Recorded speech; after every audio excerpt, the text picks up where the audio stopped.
பிரியமானவர்களே, ஆண்டவராகிய இயேசு கிறிஸ்து நாமத்திலே உங்களுக்கு என்னுடைய அன்பின் வாழ்த்துக்களை தெரிவித்துக் கொள்கிறேன். அப்போஸ்தலனாகிய பவுல் பிலிப்பியருக்கு எழுதின நிருபத்தில் 2ஆம் அதிகாரத்தில் 5வது வசனத்தில் இப்படியே வாசிக்கிறோம். கிறிஸ்து இயேசுவில் இருந்த சிந்தையே உங்களில் இருக்க கடவுது. கிறிஸ்து இயேசுவில் இருந்த சிந்தையே உங்களிலும் இருக்க கடவுது. பார்த்தீங்களா? கிறிஸ்துவின் சிந்தையை குறித்து தான் முதல் நாளிலிருந்து பார்த்து கொண்டிருக்கிறோம் பாருங்கள். ஸோ ஏக சிந்தை என்று 2ஆம் அதிகாரத்தில் 2ஆம் வசனத்திலே சொல்கிறார் பாருங்க. முதல் வசனத்திலே நாம் வாசிக்கிற பொழுது, ஆதலால் கிறிஸ்துவுக்குள் யாதொரு ஆறுதலும் அன்பினாலே யாதொரு தேறுதலும் ஆவியின் யாதொரு ஐக்கியமும் யாதொரு உருக்கமான பட்சமும் இரக்கங்களும் உண்டானால் நீங்கள் ஏக சிந்தையும் ஏக அன்புள்ளவர்களாக இருந்து என்று எழுதப்பட்டிருக்கிறது. அந்த ஏக சிந்தை எங்கிருந்து வருகிறது? கிறிஸ்துவுக்குள்ளிருந்து வர வேண்டும். கிறிஸ்துவுக்குள்ளான ஆறுதலினாலே, தேடுதலினாலே, அன்பினாலே, தாட்சியினாலே, இரக்கத்தினாலே, பட்சத்தினாலே, ஐக்கியத்தினாலே அது வர வேண்டும். அதைத்தான் 5ஆம் வசனத்தில் சொல்கிறார். கிறிஸ்து இயேசுவில் இருந்த சிந்தையே உங்களிலும் இருக்க கடவுள்.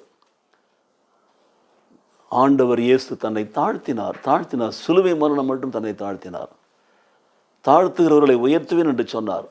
இந்த பூமியில் வாழ்ந்த பொழுது அவர் சொன்ன வார்த்தையை பாருங்கள். மத்தேயு சுவிசேஷம் 11ஆம் அதிகாரத்தில் 29ஆம் வசனத்தில் வாசிக்கிறோம். நான் சாந்தமும் மனத்தாழ்மையும் உள்ளவனாக இருக்கிறேன், என் நுகத்தை உங்கள் மேல் ஏற்றுக்கொண்டு என்னிடத்திலே கற்றுக்கொள்ளுங்கள் சொல்கிறார் பாருங்கள்.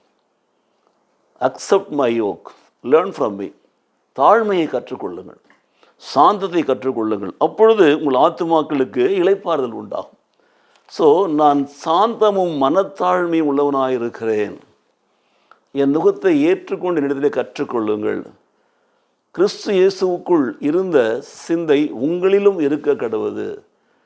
அவர் தன்னை தாழ்த்தினார். சிலுவை மரணம் மட்டும் தன்னை தாழ்த்தினார். நாமும் தாழ்த்துவோம், கர்த்தர் நம்மை உயர்த்துவார்.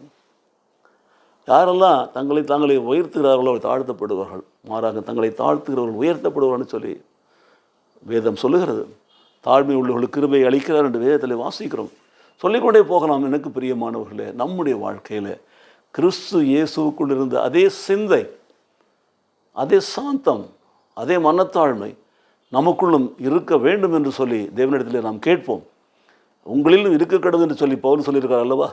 நாம் அந்த சிந்தையை பெற்றுக்கொள்கிற பொழுது பாருங்கள், ஏக சிந்தை உள்ளவர்களாய் நாம் சந்தோஷமாய் சமாதானமாய் தேவனால் ஆசீர்வதிக்கப்பட்ட பிள்ளைகளாய் இந்த பூமியிலே வாழ முடியும் என்பதை விசுவாசித்து ஜெபிப்போம்.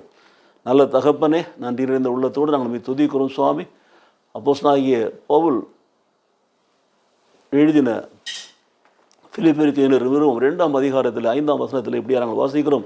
கிறிஸ்து இயேசுவில் உள்ள சிந்தையே உங்களிலும் இருக்கிறது என்று சொல்லி அந்த சிந்தை உள்ளவர்களாக எங்களை நடத்தும். சாந்தம் உள்ளவர்களாய் மனத்தாழ்மை உள்ளவர்களாய் எங்களை நடத்தி கர்த்தர் எங்களை ஆசீர்வதிக்க வேண்டும் என்று நாங்கள் ஜெபிக்கிறோம். எங்களை உயர்த்த வேண்டும் என்று நாங்கள் ஜெபிக்கிறோம். இயேசு கிறிஸ்து நாமத்திலே பிதாவே, ஆமென், ஆமென்.